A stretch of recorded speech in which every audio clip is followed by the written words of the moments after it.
আমার যদি আমি জন্মকেই না জানি, আমার সৃষ্টিকেই যদি না জানি, আমার বাপের পরিচয় যদি আমি না জানি, আমার আদি গ্রাম যদি না চিনি, তাহলে আমার আইডেন্টিটিটা কোথায়, আমার পরিচিতিটা কোথায়? আগে আমার শেকড়ের সন্ধান করতে হবে। কিভাবে আমার জন্ম হলো, কোথায় আমার নিবাস ছিল।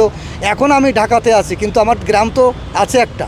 আসলে আপনারা এই প্রজন্মের মানুষ, আমরা একটু আগের তো মুজিবনগর সরকারটা গঠিত হয় বাংলাদেশের মুক্তিযুদ্ধের কালীন সময়ে, যখন বঙ্গবন্ধু ঘোষণা দেয় এবং উনি যখন অ্যারেস্ট হন, তখন যে জাতীয় চার নেতা ছিল তারা মেহেরপুরের বৈদ্যনাথ তলায় মুজিবনগর সরকার গঠিত করেন এবং দেশ পরিচালনা এবং যুদ্ধ পরিচালনার কাজে তারা ব্রতী হন।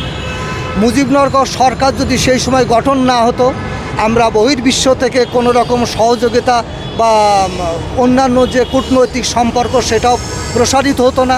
আমাদের বাংলাদেশের মুক্তিযুদ্ধ এত তাড়াতাড়ি আমাদের শেষ হতো না এবং আমরা স্বাধীনতা লাভ করতাম না। সেই প্রেক্ষাপটেই মুজিবনগর সরকার মেহেরপুরের বৈদ্যনাথতলায় 17 এপ্রিল যে গঠিত হয়েছিল, সেটা অনেক তাৎপর্যপূর্ণ আমাদের এই স্বাধীন সার্বভৌম বাংলাদেশের জন্য। না, আমার যদি আমি জন্মকেই না জানি, আমার সৃষ্টিকেই যদি না জানি, আমার বাপের পরিচয় যদি আমি না জানি, আমার আদি গ্রাম যদি না চিনি, তাহলে আমার আইডেন্টিটিটা কোথায়, আমার পরিচিতিটা কোথায়? আগে আমার শেকড়ের সন্ধান করতে হবে। কিভাবে আমার জন্ম হলো, কোথায় আমার নিবাস ছিল। এখন আমি ঢাকাতে আছি, কিন্তু আমার গ্রাম তো আছে একটা। সে শেকড়ের সন্ধান আগে করতে হবে, এটাই আর কি। আপনারা এই প্রোগ্রামটা কোথায় কোথায় করছেন?